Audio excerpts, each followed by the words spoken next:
스스로 겸비하여 간구하였을 때. 에스라 8장 21절에서 36절 말씀. 그때 내가 아하와 강가에서 금식을 선포하고 우리 하나님 앞에서 스스로 겸비하여 우리와 우리 어린아이와 모든 소유를 위하여 평탄한 길을 그에게 간구하였으니,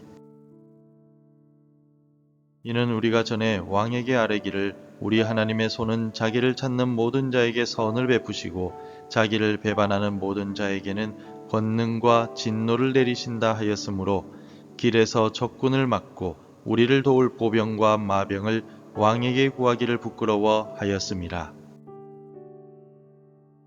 그러므로 우리가 이를 위하여 금식하며 우리 하나님께 간구하였더니 그의 응낙하심을 입었느니라. 그때 내가 제사장의 우두머리들 중 12명 곧 세레랴와 하사랴와 그의 형제 10명을 따로 세우고 그들에게 왕과 모사들과 방백들과 또 그곳에 있는 이스라엘 무리가 우리 하나님의 성전을 위하여 드린 은과 금과 그릇들을 달아서 주었으니, 내가 달아서 그들 손에 준 것은 은이 650달란트요 은 그릇이 100달란트요 금이 100달란트며 또 금잔이 20개라. 그 무게는 1000다릭이요 또 아름답고 빛나 금같이 보배로운 놋 그릇이 2개라. 내가 그들에게 이르되 너희는 여호와께 거룩한 자요 이 그릇들도 거룩하고 그 은과 금은 너희 조상들의 하나님 여호와께 즐거이 드린 예물이니, 너희는 예루살렘 여호와의 성전 골방에 이르러 제사장들과 레위 사람의 우두머리들과 이스라엘의 족장들 앞에서 이 그릇을 달기까지 삼가 지키라. 이에 제사장들과 레위 사람들이 은과 금과 그릇을 예루살렘 우리 하나님의 성전으로 가져가려 하여 그 무게대로 받으니라.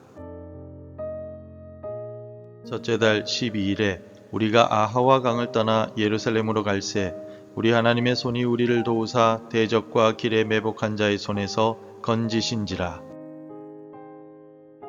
이에 예루살렘에 이르러 거기서 3일간 머물고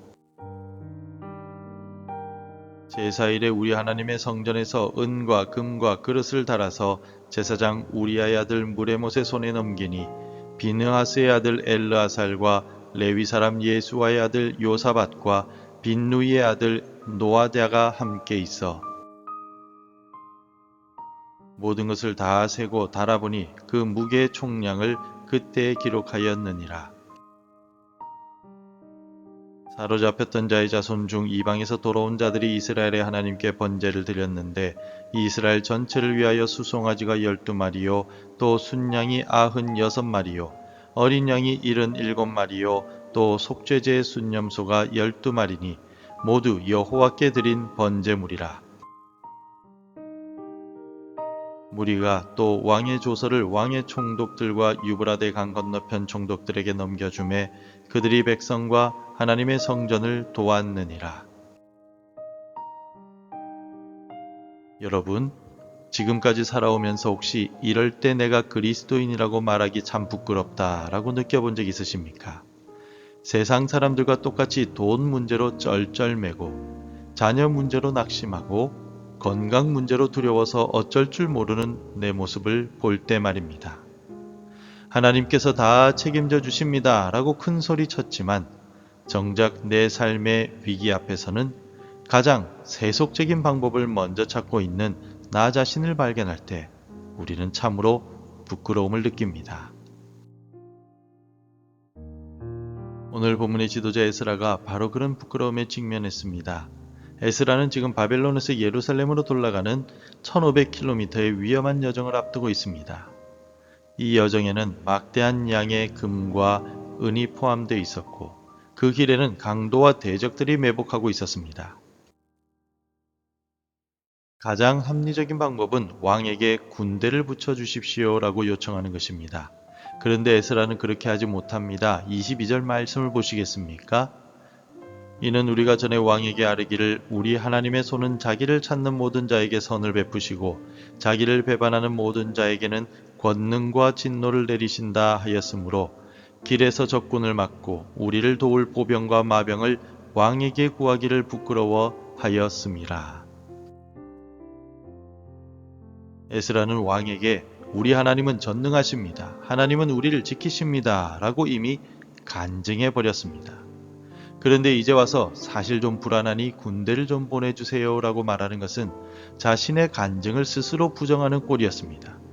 그 같은 말은 하나님의 명예를 실추시키는 일이기도 했습니다.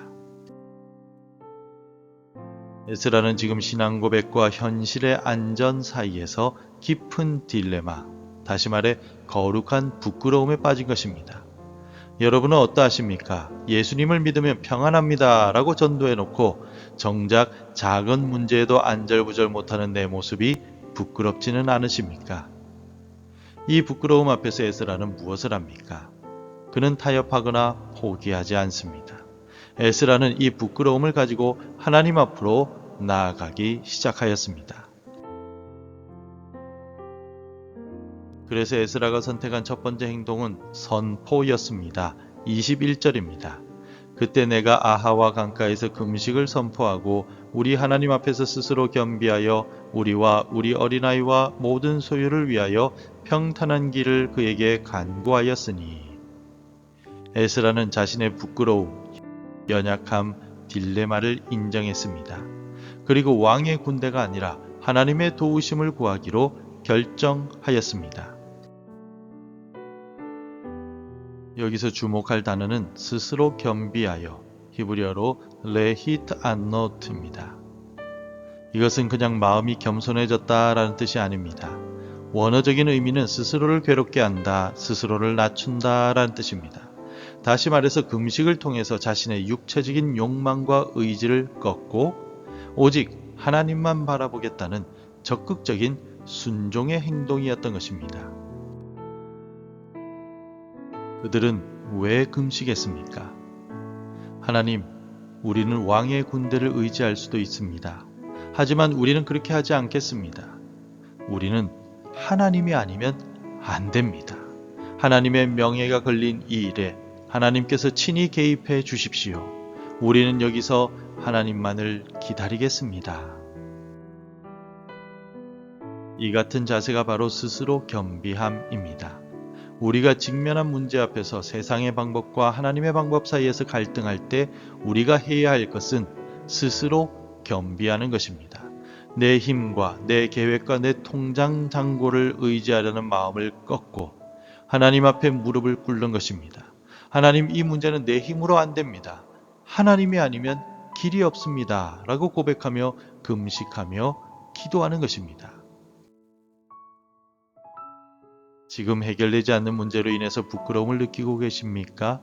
재정의 압박이나 자녀들의 탈선, 건강의 위기 앞에서 세상의 방법을 먼저 기웃거리고 있습니까? 그 부끄러움을 가지고 하나님 앞에 나아오십시오. 그리고 스스로 겸비하여 금식을 선포하십시오. 하나님, 나는 할 수 없습니다. 오직 주님만을 의지합니다. 라는 겸비함의 고백이 시작될 때 하나님이 일하시기 시작하십니다. 겸비함은 단순히 자기 비하로 끝나지 않습니다. 겸비함은 반드시 하나님을 향한 간구로 이어져야 합니다. 23절 말씀을 보십시오.